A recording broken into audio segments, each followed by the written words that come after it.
Madame, Monsieur, bonsoir. Mercredi 5 février, bienvenue à tous dans ce journal.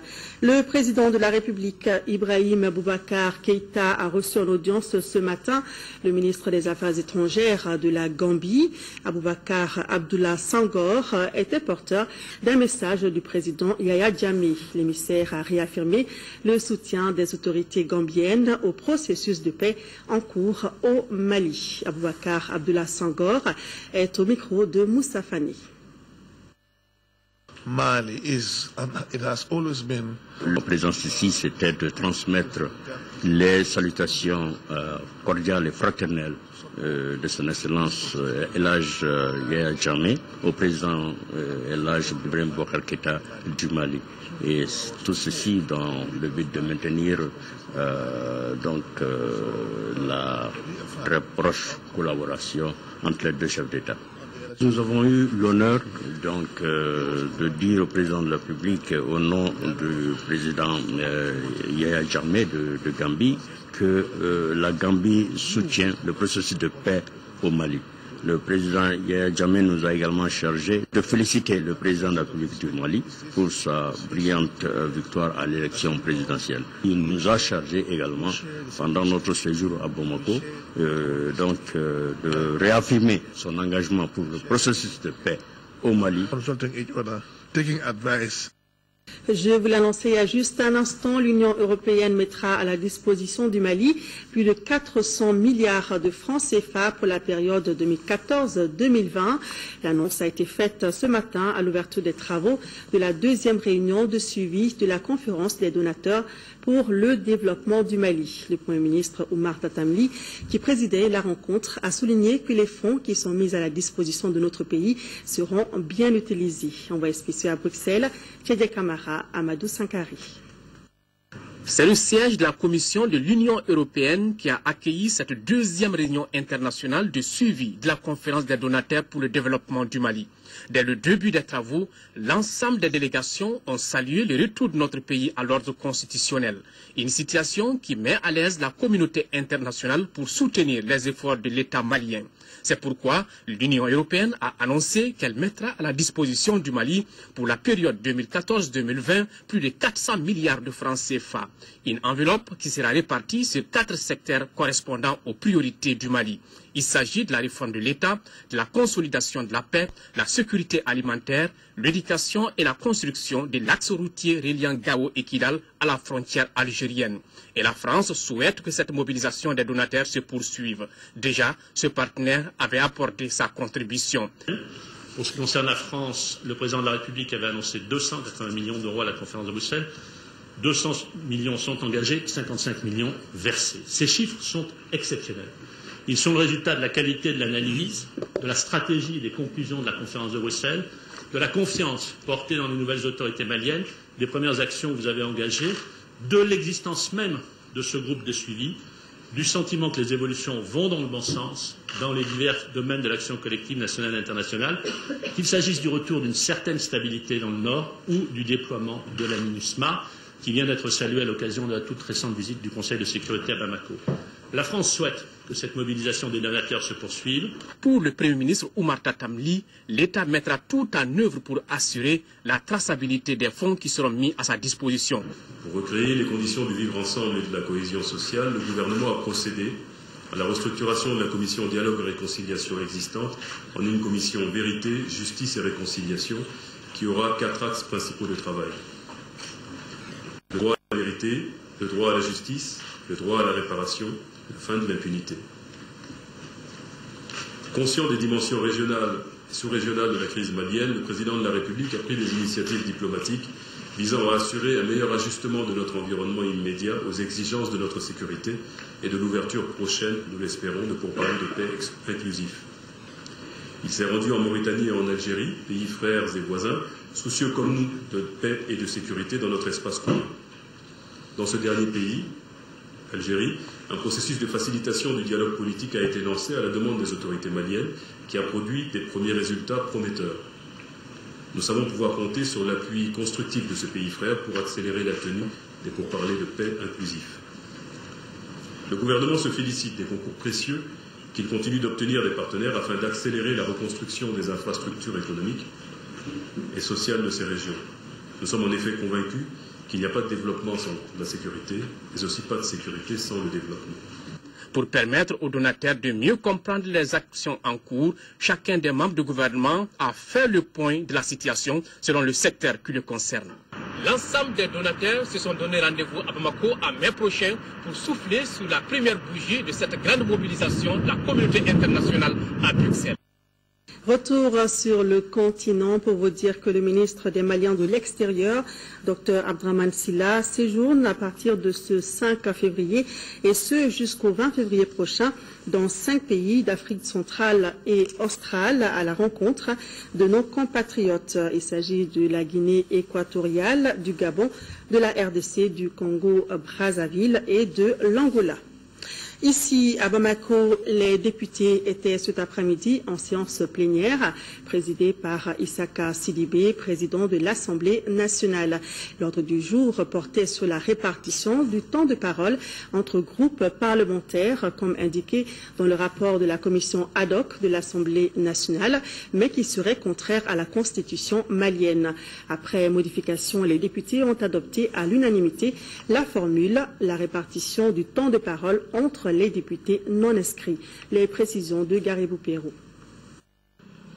La Cour constitutionnelle rejette le rapport de la commission ad hoc de relecture du règlement intérieur de l'Assemblée nationale.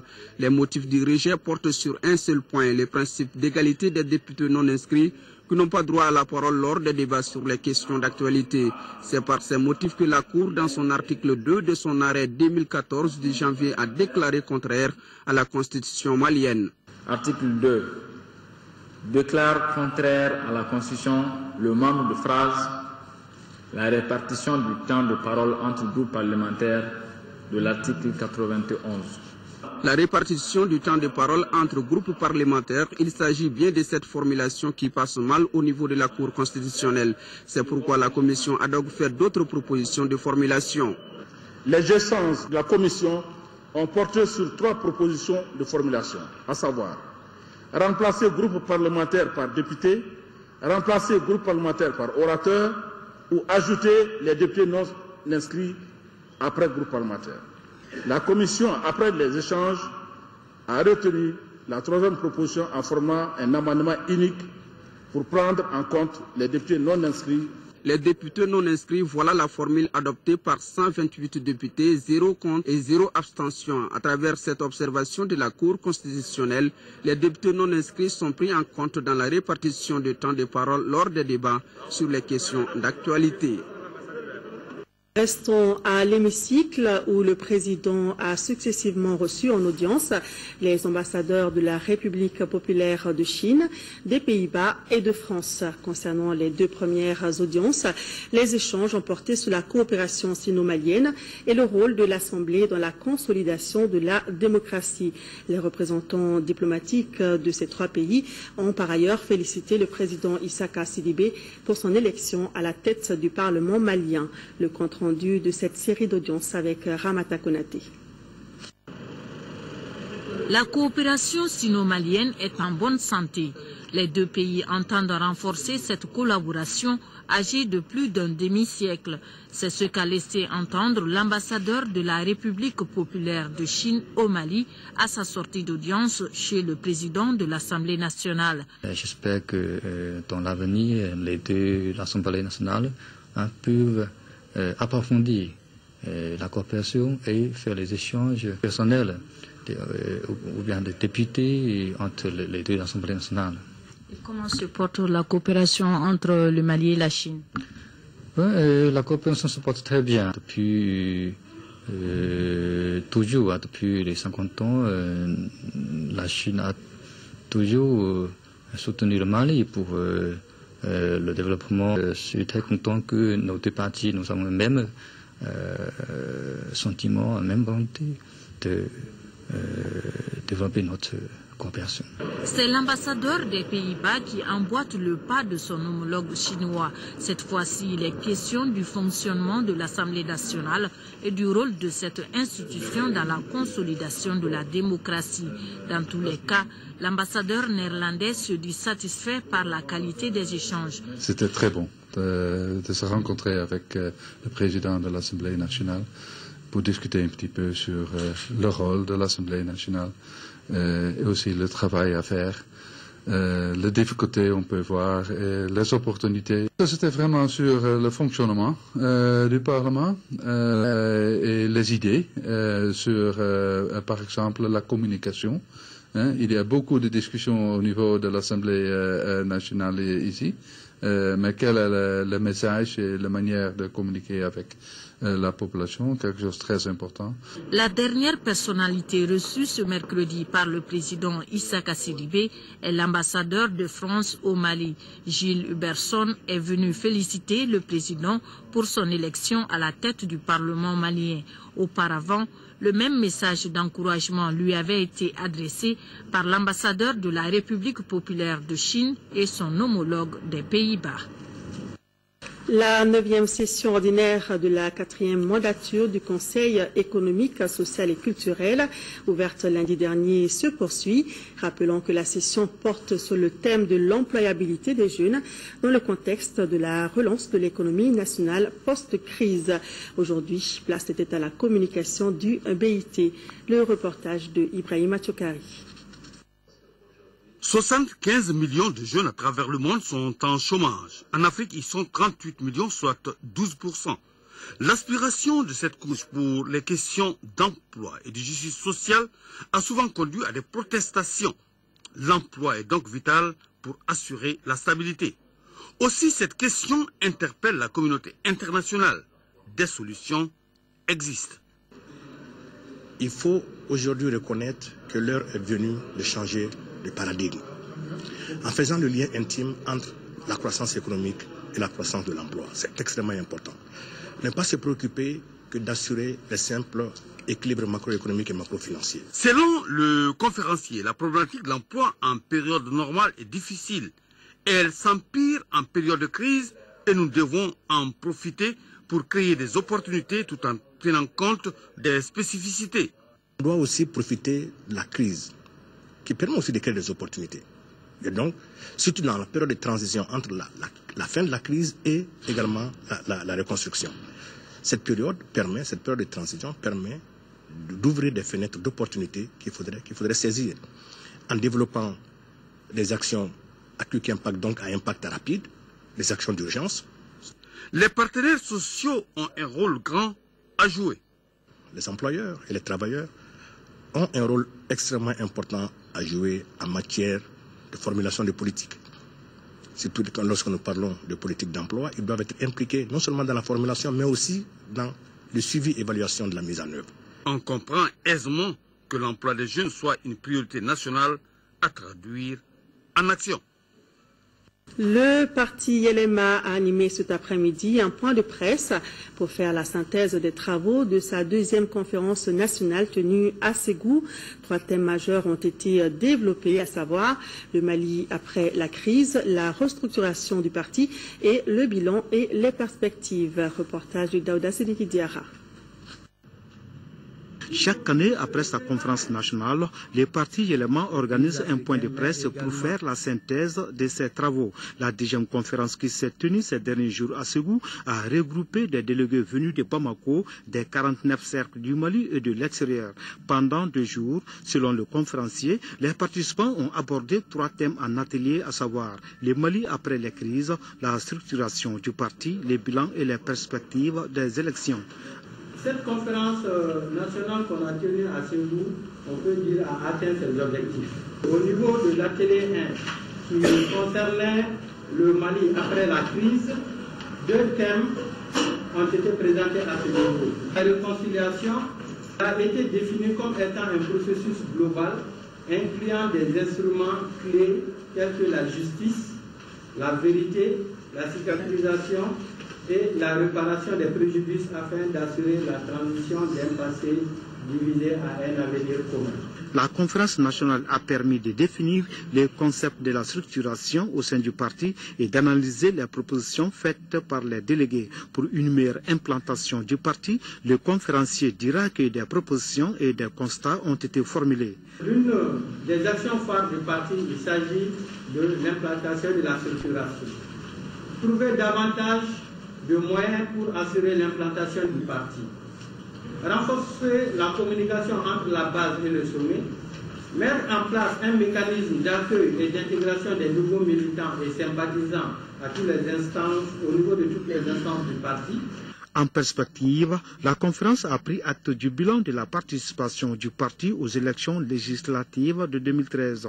Elle a également adopté la proposition des stratégies du parti pour les élections municipales à venir. Cette proposition s'articule autour du rappel des valeurs du parti, du profil des candidats, du financement de la campagne qui est toujours à l'actif des militants du parti élément. Un colloque international se tient en ce moment à Ségou. Les panélistes venus du continent tentent de trouver une solution aux crises récurrentes qui sévissent en Afrique. Ce colloque est l'une des activités du festival Solo Niger qui en est à sa 10e édition cette année. Envoyés spéciaux à Ségou, Mohamed Diarra et Aboubakar Traoré. Les sommeliers de la culture africaine se retrouvent à Ségou pour parler d'un thème d'une brûlante actualité, renaissance africaine, enjeux et perspectives. Pourquoi la renaissance? Parce que nous sommes en mode questionnement depuis quelques années, depuis longtemps, depuis 50 ans. Ce continent qui a un tiers des réserves mondiales, qui a des intellectuels, qui a des penseurs, qui a des grands hommes. Pourquoi nous n'arrivons pas à faire décoller notre continent?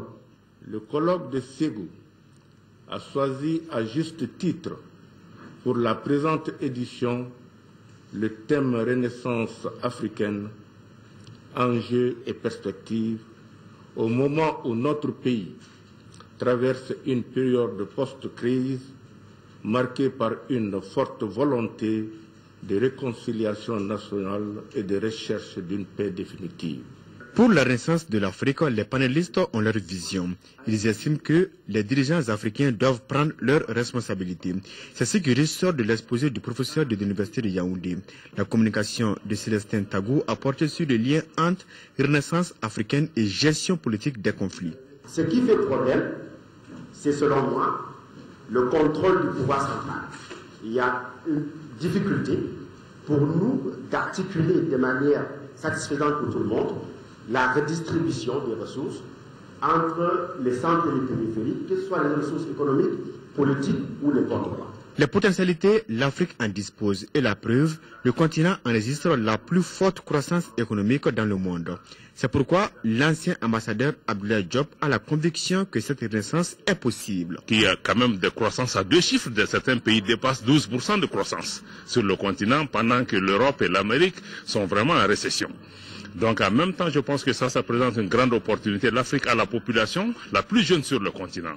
C'est un défi important parce qu'il faut construire plus de classes, plus de centres de santé, mais en même temps, si nous arrivons à mieux former ces jeunes, ça sera un atout formidable pour le continent. Pour le cas du Mali, la crise que nous avons connue doit servir d'exemple. Il faut tirer tous les enseignements afin de faire du renouveau du Mali une réalité. Le panéliste est convaincu que la culture de cette réflexion. La gestion, c'est des principes. Chaque fois qu'on met les principes à côté, on sort des principes, on crée des difficultés. Et les Maliens aujourd'hui, il faut qu'on accepte tous que si nous voulons sortir notre pays des difficultés, il faut revenir aux principes. Il faut revenir aux valeurs, parce que c'est les valeurs qui donnent sens. La brèche est donc ouverte pour 112 heures, soit la durée du festival. Chacun apportera sa petite idée pour la renaissance de l'Afrique. C'est donc la saison des festivals. Après un festival ambulant à travers le Burkina Faso, les initiateurs du 14e festival au désert sont à Ségou pour participer à un autre festival, celui sur le Niger. Envoyés spéciaux à Touré, Moïse Traoré. Le festival se veut un tremplin sur lequel se côtoient débutants et artistes confirmés. La guitariste chanteuse native de Kati a fait partie de la pléiade d'artistes de la caravane de la paix du festival au désert. Ce que j'attends, c'est vraiment un échange. C'est l'occasion de faire des rencontres, d'avoir des contacts, mais c'est aussi un échange culturel.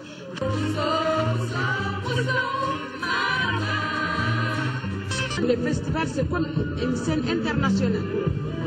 Tous les artistes qui n'ont pas eu la chance de sortir, ils peuvent être repérés dans un festival. Les groupes de la caravane du festival avaient participé au festival Taragalta du Maroc. Le meilleur message qu'on peut véhiculer par la culture, par la musique, par là, c'est plus important et ça touche vraiment la population directement, mieux que tous ces problèmes politiques qui bloquent vraiment tout déblocage de la situation. Donc c'est pour cela qu'il faut vraiment passer ce message culturel par la culture, qui est très important. Les manifestations artistiques les plus courues du Mali sont certainement le festival sur le Niger et le festival au désert d'Essakan ou à Tombouctou. Les valeurs qui sont portées par l'équipe organisatrice, il y a ce message qui existe depuis le départ que j'ai ressenti et au-delà de ça, il y a quelque chose qui pour moi m'a donné la force de créer mon festival, c'est-à-dire une philosophie, une sagesse, des convictions, asseoir son projet sur des convictions. Quand on a des convictions, on peut aller très loin.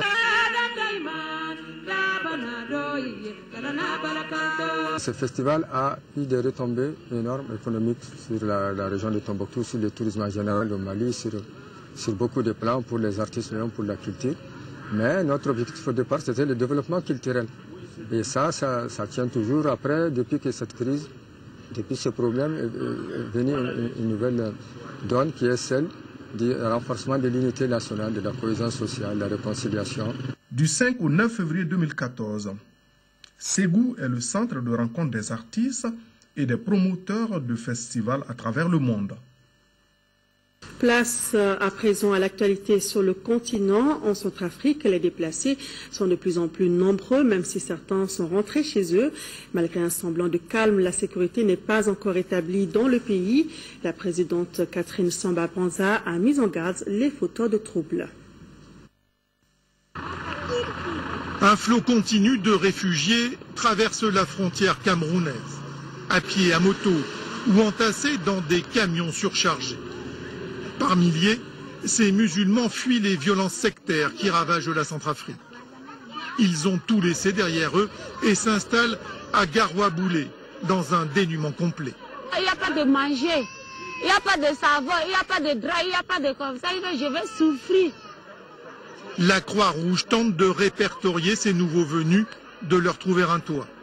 C'est la population locale qui les prend en charge. Ici, on espère se retrouver et se reposer. Il y a aussi des familles qui ont abandonné leurs femmes, d'autres les enfants, dont ils ont fui en désordre comme ça. À Bangui, un semblant de calme règne, même si les tirs se font toujours entendre dans les quartiers. Quelques cantonniers nettoient des canaux comme si de rien n'était. De retour chez eux, certains habitants constatent les dégâts. Les plus connus des Centrafricains n'ont pas été épargnés par la violence. Le célèbre photographe Samuel Fosso a vu son local pillé et son œuvre éparpillée. Les Centrafricains même qui ont pillé cette maison, les chrétiens qui connaissent bien ce photographe-là, il a duré ici, il a fait des photographes pendant des années ici. Mais le retour à la normale a ses limites. Les tenues sont impeccables et les rangs bien formés à l'occasion de la cérémonie de reconstitution des forces armées centrafricaines. La présidente, Catherine Samba-Panza, est là pour donner les consignes fermes. À partir d'un certain moment, je pense que chacun répondra de ses actes. Je mets en garde les fauteurs de troubles qui continuent à semer le désordre dans le pays. À peine ces paroles prononcées, la haine reprend le dessus. Des éléments FACA s'attaquent à un jeune homme en civil. Accusé d'être un déserteur qui a rejoint les rangs de la rébellion Séléka, il a été lynché sur place et son corps traîné dans la rue. Quittons le continent pour un tour dans le monde, dont voici l'essentiel de l'actualité en bref et en images. Nouvelle série d'attaques à Bagdad. 3 attentats ont eu lieu ce mercredi dans la capitale irakienne, dont l'un devant le ministère des Affaires étrangères. Bilan, 24 morts. Ces attentats interviennent alors que les forces de sécurité poursuivent leurs opérations pour reprendre aux insurgés des secteurs situés à l'ouest de Bagdad. Il n'y a plus d'armes chimiques en Libye, c'est ce qu'a annoncé mardi son ministre des Affaires étrangères. Cet arsenal avait été constitué par l'ex-dictateur Mouammar Kadhafi, qui avait commencé à le détruire après avoir signé le traité international contre les armes chimiques. Après sa chute, le démantèlement s'est accéléré avec l'aide de plusieurs puissances occidentales qui craignaient que ces armes ne tombent entre les mains de terroristes. À la télévision afghane, mardi soir, le premier débat de la présidentielle. Sur le plateau, 5 candidats tous d'accord sur un point, il faut stabiliser le pays au plus vite. Tous se sont dit ouverts à des négociations avec les talibans tout en prônant la fermeté face à leurs attaques. Au total, 11 candidats sont en lice pour succéder à Hamid Karzai qui ne peut pas se représenter au scrutin du 5 avril. Des villages totalement submergés. En Bolivie, les pluies torrentielles ont provoqué des inondations dans la région de l'Amazonie. Les autorités tentent actuellement d'évacuer des dizaines de villages. Depuis 3 mois, les inondations à répétition ont coûté la vie à au moins 30 personnes en Bolivie. Retour à l'actualité nationale, nous parlons de la lutte contre le trafic de stupéfiants. La brigade mobile d'intervention a saisi plus de 300 kg de chanvre indien sur des transporteurs sénégalais. Les malfrats utilisaient des véhicules, un camion remorque et une sous-trama pour camoufler leurs marchandises.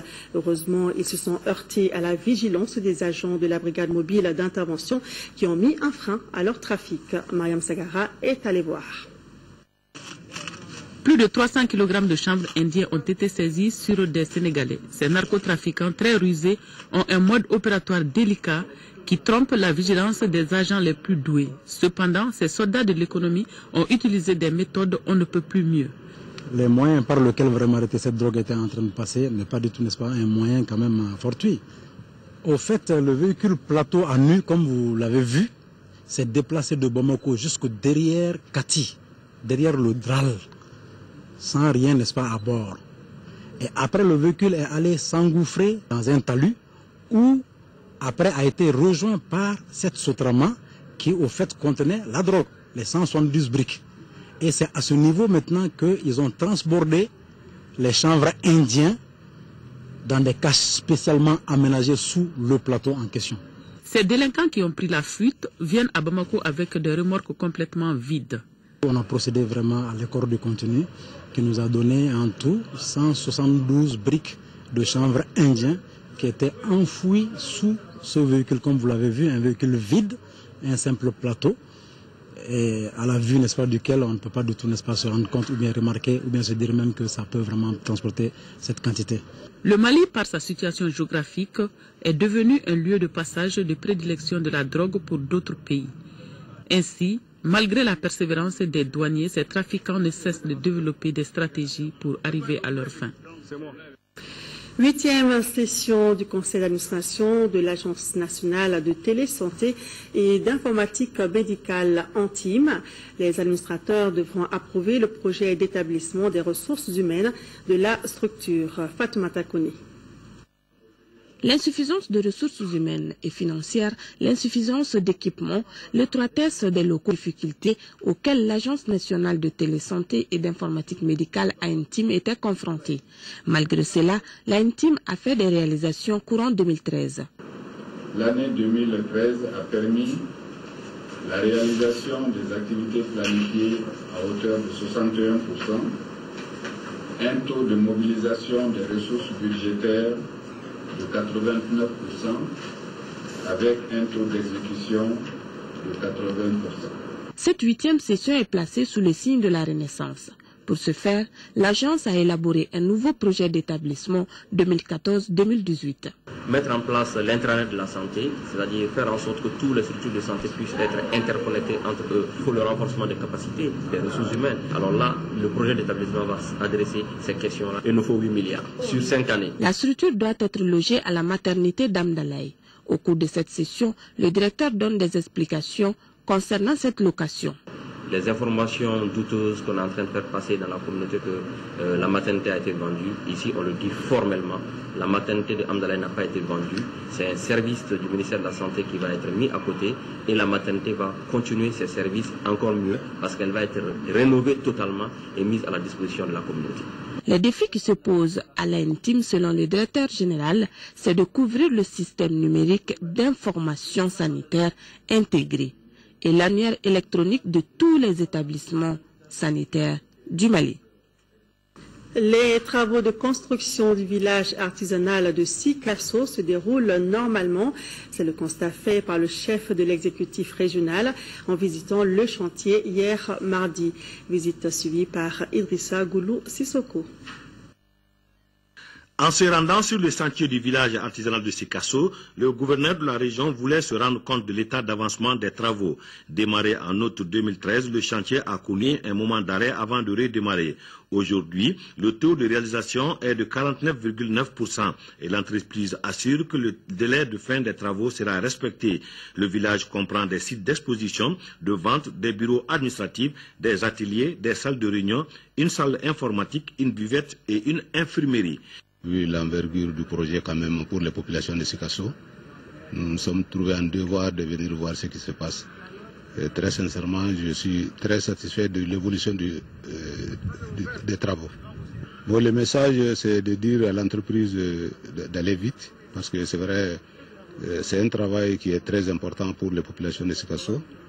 Demander aux techniciens de suivre l'évolution du travail pour pouvoir faire les constats à temps. Ne pas attendre la fin des travaux pour faire des observations qu'on ne peut pas corriger. Il faut noter que le projet va coûter à l'État malien près de 2 milliards de francs CFA pour un délai d'exécution de 12 mois et les bénéficiaires sont déjà impatients à occuper les nouveaux locaux.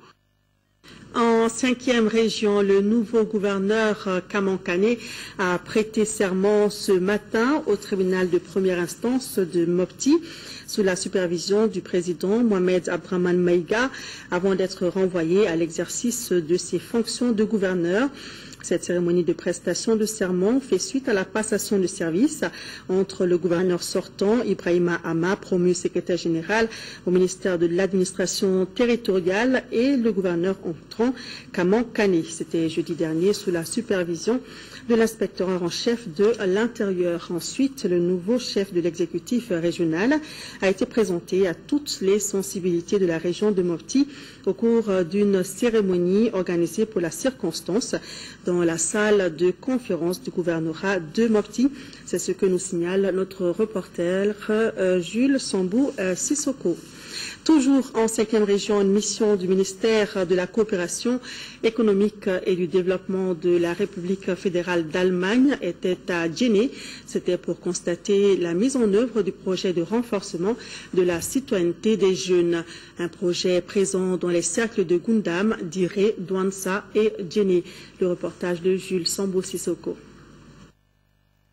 Djenné a ouvert ses portes ce mardi à une délégation du ministère de la coopération économique et du développement de la République fédérale d'Allemagne, BMZ, partenaire financier du projet Renforcer la citoyenneté des jeunes et leur capacité de gestion civile des conflits à travers l'ONG internationale Welthunger Hilfe, un projet mis en œuvre en août 2013 dans les cercles de Djenné et d'Anjan pour la région de Mopti. Le bailleur avait à cœur de s'imprégner des actions socio-culturelles et civiques en cours. Nous sommes très impressionnés des activités et des ONG avec les jeunes, pour les jeunes et par les jeunes.